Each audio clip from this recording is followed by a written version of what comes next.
হাসরের ময়দানে যখন উঠব আর যখন আমলনামাটা দেখব তখন আমি নিজেই বলবো মালি হাযাল কিতাব, এটা কেমন কিতাব, লা ইউগাদিরু সাগীরাতান ওয়ালা কাবীরাতান ইল্লা আহসাহা। আয় হায়, এটা কেমন কিতাব, ছোট থেকে ছোট, বড় থেকে বড় কোনো কিছুই এর মধ্যে বাদ পড়ে নাই।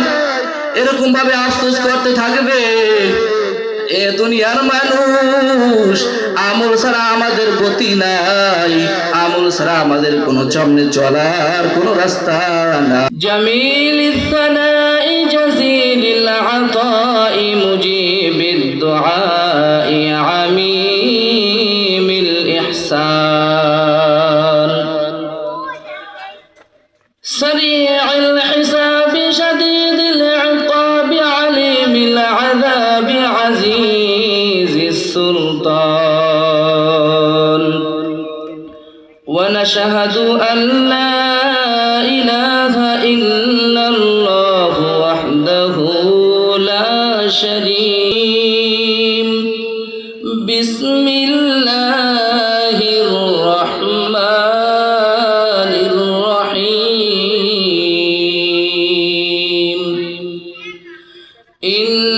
ইন্নাল্লাযীনা আমানু ওয়া আমিলুস সালিহাতি কানাত লাহুম জান্নাতুল ফিরদাউসি নুজুলা। সাদাকাল্লাহু মাওলানাল আযীম ওয়া সাদাকা রাসূলুন নাবিয়্যুল কারীম ওয়া নাহনু আলা যালিকা মিনাশ শাহিদিনা ওয়াশ শাকিরিন ওয়ালহামদুলিল্লাহি রাব্বিল আলামিন। সুবহানাকা লা ইলমা লানা ইল্লা মা 'আল্লামতানা ইন্নাকা আনতাল আলিমুল হাকীম। আলহামদুলিল্লাহ, আল্লাহ সুবহানাহু ওয়া তাআলার দরবারে অসংখ্য অগণিত শুকরিয়া জ্ঞাপন করছি যে মহান রব্বুল আলামিন আপনাকে আমাকে দয়া করে, মায়া করে, মহব্বত করে, ভালোবেসে এই দ্বীনি পরিবেশে জান্নাতের বাগানে নিয়ে এসেছেন। আল্লাহ পাক রব্বুল আলামিন আমাকে দয়া করছেন বিদায়ী আল্লাহ তাআলা মাহফিলে নিয়ে আসছেন। লক্ষ্য করে দেখব আপনার আমার থেকে অনেক সুস্থ সবল মানুষ যাদের সময় ছিল, সুযোগ ছিল, কিন্তু আল্লাহ তাআলা তাদেরকে কবুল করে নাই, আসতে পারে নাই। আবার এখানে অনেক অসুস্থ মানুষ, আসতে অনেক কষ্ট হয়েছে, অনেক ব্যস্ততা ছিল, এরকম অনেক মানুষ এখানে চলে এসেছে।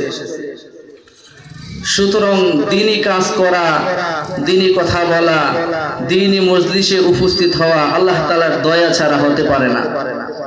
প্রিয় হাজিরিন, আপনাদের সামনে একখানা আয়াত তিলাওয়াত করেছিলাম। আল্লাহ রাব্বুল আলামিন পবিত্র কালামে পাকের মধ্যে বলেছেন, ইন্নাল্লাযীনা আমানু ওয়া আমিলুস সালিহাত, এ আমার বিশ্বাসী বান্দারা, ঈমান আনার পরে যারা আমল সালিহ করবে, আমি আল্লাহ তাদের জন্য এমন এক জায়গা রেখেছি, এমন এক পুরস্কার আমি আল্লাহ তাদের জন্য রেখেছি, যে পুরস্কারের কথা দুনিয়ার কোন মানুষের অন্তর কখনো কল্পনা করে নাই, দুনিয়ার মানুষের চক্ষু কখনো দেখে নাই, দুনিয়ার মানুষের ভাবনা কখনো ভাবে নাই। আমি আল্লাহ তাদের জন্য এমন পুরস্কার রেখেছি, আমাল সে বন্তি হয়ে জান্নাত বি জাহান্নাম, আমাল সে বন্তি হয়ে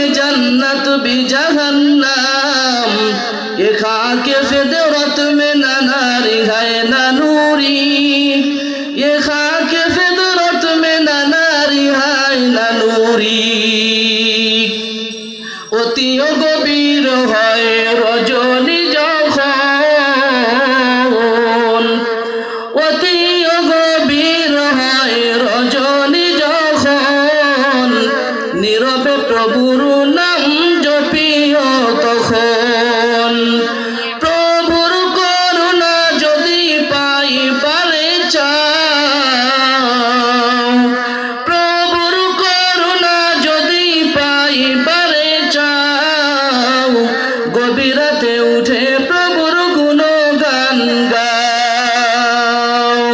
এ আল্লাহ পাকের বান্দা, দুনিয়ার মধ্যে আমাদেরকে আল্লাহ তাআলা প্রেরণ করেছেন। আল্লাহ তাআলা বলে দিয়েছেন, বান্দা তোমাদেরকে আমি পাঠাইলাম আমার হুকুম বাস্তবায়ন করার জন্য, আমার হুকুম পালন করার জন্য, আমল করার জন্য। দুনিয়ার মানুষ যখন বাজারে যায় তার পকেটে অর্থ থাকে না, টাকা থাকে না, সে বাজারে গিয়ে কিছুই ক্রয় করতে পারে না। ঠিক হাসরের ময়দানে যখন আমরা উঠব, আমাদের আমল নামা যদি আমল না থাকে, নেক না থাকে, আমরাও আল্লাহ তাআলার সামনে গিয়ে দাঁড়াতে পারবো না। দুনিয়ার মানুষ যেমন বিদেশে যায়, 10 বছর বিদেশ থাকে, 15-20 বছর বিদেশ থাকে, বিদেশ থেকে অর্থ করে কামাই করে, দেশে আইসা সুখে শান্তিতে বসবাস করে। হাদিসের মধ্যে এসেছে এই দুনিয়াটাও বিদেশের মতো, এখানে আমরা আখিরাতের ফসল কামাই করে ওই আখিরাতে গিয়ে ফল ভোগ করব। আর দুনিয়া মাজরাতুল আখিরাহ, দুনিয়াটা হলো আখিরাতের ফসল কামাইয়ের জায়গা। এ দুনিয়ার মানুষ, আমরা যাই কিছু করি না কেন, এক ঘুম থেকে শুরু করে অপর ঘুম পর্যন্ত আমার এই পুরা কাজটা যেন রসুলের তরিকা অনুযায়ী হয়। যখন আমার এই কাজটা রসুলের তরিকা অনুযায়ী হবে, তখন আমার আমল নামায় নেকি লেখা হতেই থাকবে। বান্দা ঘুমায়, তারপরও তার আমল নামায় নেকি লেখা হইতেছে। বান্দা যখন বসে থাকে, কোনো আমল করে না, জিকির করে না, তবুও তার আমল নামায় নেকি লেখা হইতেছে। কারণ কি? কারণ হলো তার এই বসে থাকাটা রসুলের তরিকা অনুযায়ী হইছে, তার এই ঘুমটাও রসুলের তরিকা অনুযায়ী হইছে। এজন্য বান্দার ঘুমটাও ইবাদতে পরিণত হয়ে গিয়েছে। বান্দা কৃষিকাজ করে, সেটাও তার ইবাদত, কারণ এটা যখন রসুলের তরিকা অনুযায়ী হয় তখন আমল নামার মধ্যে নেকি লেখা হইতেছে। বান্দা যাই করে না কেন তার আমল নামায় নেকি লেখা হয়।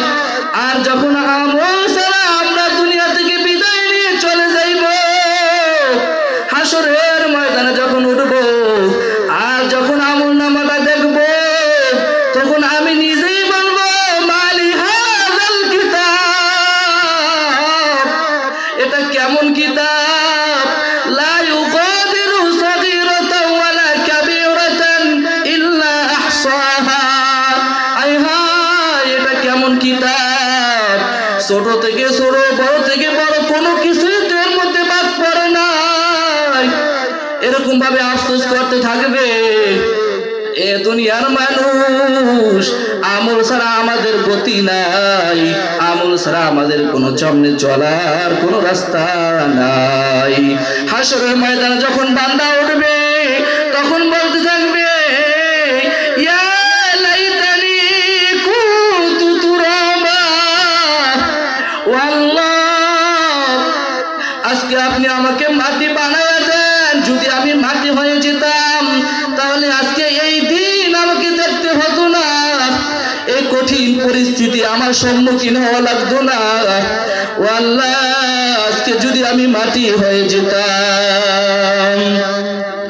এরকম ভাবে হাসরের ময়দানে বান্দা বলতে থাকবে, ইয়া লাইতানি লাম আত্তাখিয ফুলানান খলিলা, আয় হায়, যদি আমি অমুকের সংস্পর্শে না যাইতাম, অমুককে বন্ধু হিসেবে গ্রহণ না করতাম, তাহলে আজকে এই দিন আমাকে দেখতে হতো না।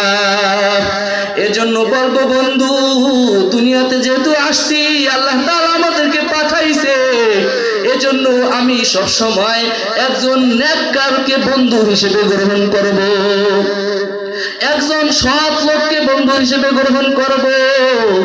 তাহলে হাসরের ময়দানে আমাকে আর এই আফসোস করতে হবে না। ও দোস্ত, হাসরের ময়দানে আফসোস করে কোনো কাজ হবে না। এজন্য দুনিয়াতে আসছি, এখানে আমার আখিরাতের হিসাব নিকাশ শেষ করে যেতে হবে। কারণ ওই আখিরাত এমন একটা জায়গা যেখানে দ্বিতীয় আর কোনো অপশন আমার থাকবে না। সুতরাং আমলে জিন্দেগি করি, রাসূলের সুন্নাত অনুযায়ী আমার জীবনকে পরিচালনা করি। দেখেন, এক সময় ছিল দাড়ি ছিল না, এখন দাড়ি হয়ে গিয়েছে, দাড়ি পেকে গেছে, এখন লাঠি বট দিয়ে হাঁটা লাগে, স্বপ্নের মতো সময়টা চলে গেল। এজন্য আমলি জিন্দেগি করি, আমল ছাড়া আমাদের আর কোনো বিকল্প নাই।